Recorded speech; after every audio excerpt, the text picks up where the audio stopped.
जय श्री हरि। पूज्य गुरुदेव के चरणों में बारंबार प्रणाम। क्या आप अपने राम नाम की साधना को वास्तव में सिद्धि तक पहुंचाना चाहते हैं? यदि हाँ, तो एक बार गीता जी का स्वाध्याय आपको अवश्य करना चाहिए। आज हम गीता के प्रथम अध्याय अर्जुन विषाद योग के प्रथम श्लोक के माध्यम से राम नाम की पुष्टि, राम नाम की साधना को सिद्धि तक पहुंचाने के सूत्र को प्राप्त करने का प्रयास करते हैं। कैसे एक श्लोक में आपके और मेरे जीवन की संपूर्ण सत्य को प्रकट करने का प्रयास किया गया, कैसे इसे समझकर आप और मैं साधना के लिए एक नवीन दृष्टि प्राप्त कर सकते हैं और अपनी सृष्टि को परिवर्तित कर सकते हैं। प्रथम अध्याय अर्जुन विषाद योग कहलाता है। विषाद का शाब्दिक अर्थ है अवसाद, ग्लानि, दुख, निराशा आदि आदि। जब जीव इस परिस्थिति में, इस मनोस्थिति में होता है तो घबरा जाता है, सत्य और असत्य के विवेक को खो देता है और भावनाओं के वशीभूत हो जो नहीं करना वह कर्म कर देता है। प्रथम अध्याय का प्रथम श्लोक है धर्म क्षेत्रे कुरुक्षेत्रे संवेदा युयुत्सवे मामका पांडवाश्चैव किम कुर्वत संजय।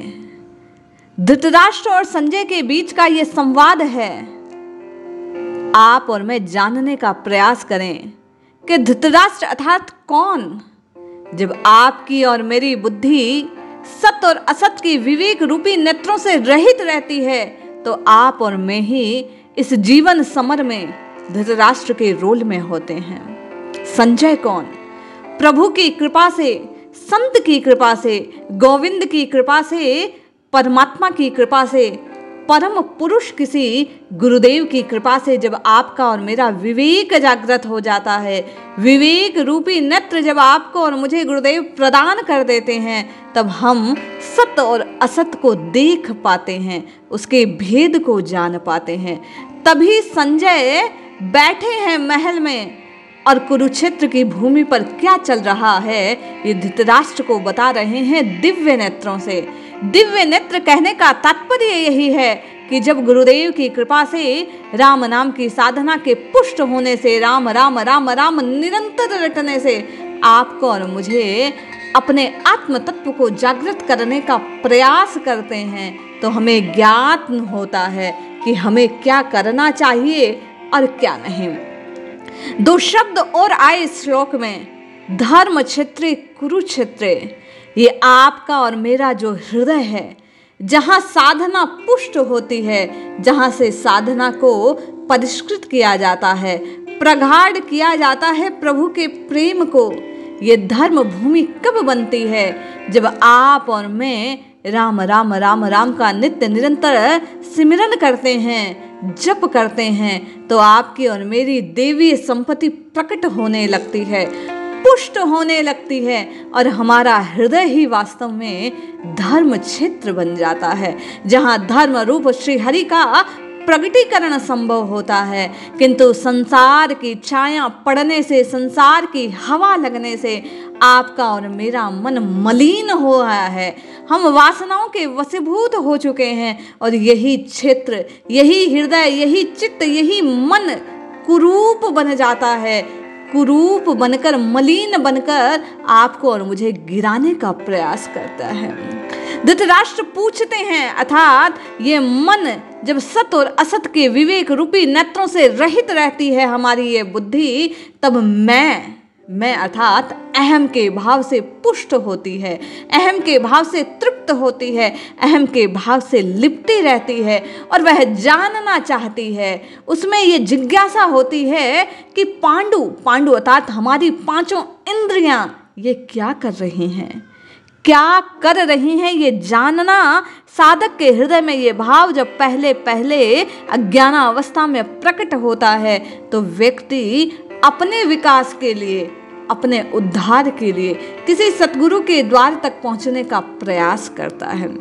ये प्रथम श्लोक यदि सही अर्थ आप और मैं जान पाए, सत्य असत के विवेक रूपी बुद्धि के जो नेत्र हैं उन्हें खोल पाए, तो निश्चय मानिए आपका और मेरा जो अंतःकरण है, राम राम राम राम जपने के कारण धर्म भूमि के रूप में प्रकट होता है, तब भारत अर्थात श्री हरि का प्रकटीकरण इस बुद्धि में होता है। राम राम राम राम कहकर राम जी से मिलने का जो स्वप्न है वह तभी साकार हो सकता है जब गीता के इस प्रथम अध्याय के प्रथम श्लोक को आप और मैं अपने जीवन का साथी बना लेते हैं कि आपको और मुझे सत्य स्वरूप केवल परमात्मा से प्रेम करना है, असत स्वरूप इस माया जनित जगत का हमें त्याग करना है। धर्म रूपी जो संपत्ति है, जो हमारी देवीय संपत्ति है, दया क्षमा करुणा आदि का हमें विकास करना है। हमारे चित्त को मलिन कुरूप बनाने वाले विकारों का त्याग करना है। अहम का त्याग होते ही हमारी जो पांडु अर्थात पांचों इंद्रियां हैं वे सम्यक भाव को प्राप्त कर लेंगी और उसके पश्चात आपके और मेरे द्वारा जपा गया एक एक राम नाम तत्काल हमारे पापों को नष्ट कर देगा और हमें राम जी से मिलने योग्य बना देगा, हमें परिमार्जित कर देगा, हमारा मार्जन हो जाएगा, हमारा अंतःकरण हमारा चित्त वास्तव में निर्विकार की अवस्था को प्राप्त हो जाएगा और उस निर्विकारी उस नामी से हमारा मिलन हो जाएगा। इसलिए जपिए जपिए जपिए नित्य निरंतर केवल और केवल अपने इष्ट का नाम जपिए, निर्विकार अवस्था को प्राप्त करके सत और असत के विवेक रूपी नेत्रों को प्राप्त करके आपको और मुझे नित्य निरंतर केवल और केवल रघुनाथ जी के नाम की रटना लगानी है। निश्चय मानिए, जब आप और मैं नित्य निरंतर राम जी के नाम की रटना लगाएंगे तो ये विवेक चक्षु स्वतः जागृत हो जाएंगे और आपको और मुझे राम जी की प्राप्ति हो जाएगी। जय श्री हरि।